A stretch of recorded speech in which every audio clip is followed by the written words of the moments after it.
பெயர் நாகேஸ்வரி. படிப்பு MA BEd. இடம் சென்னை. பணி அமேசானில். கவிதையின் தலைப்பு தொழில்நுட்பம் எனும் தோழி.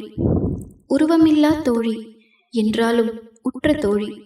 அவளை கற்றேன், அவனியில் புகழும் பெற்றேன். திரை வாசிப்பான்களுடன் தொடங்கிய பயணம் தித்திப்பாய் தொடர்கிறது அன்று போல் இன்றும். பிடித்ததெல்லாம் படிக்கிறேன், நினைத்ததெல்லாம் எழுத்தாய் வடிக்கிறேன். பிடித்த விளையாட்டு ஒலித்திருத்தம், PDF படிக்க எழுத்துணரியாக்கம். இருந்த இடத்திலிருந்தே கூட்டங்கள் நடக்குது, எங்கெல்லாமோ என் தகவல்கள் பறக்குது. ஒரு நொடியில் பணம் அனுப்ப முடியுது, 1 மணி நேரத்தில் பொருள் வந்து சேருது. நூல்களை வாங்க கிண்டல், நல்ல தேடலை வளர்க்க கூகுள். வலையொலியில் தொலைக்காட்சி, வண்ண தொலைக்காட்சி பார்த்து நாளாச்சு. சர்வதேச பேச்சும் சாதாரணமாச்சு, சர்வமும் தொழில்நுட்பமயமாச்சு. துணையாய் வந்தாள், தற்சார்பை தந்தாள், தொடர்ந்து வருவாள், உலகை நிமிர்வோடு வலம் வரச் செய்வாள். நன்றி.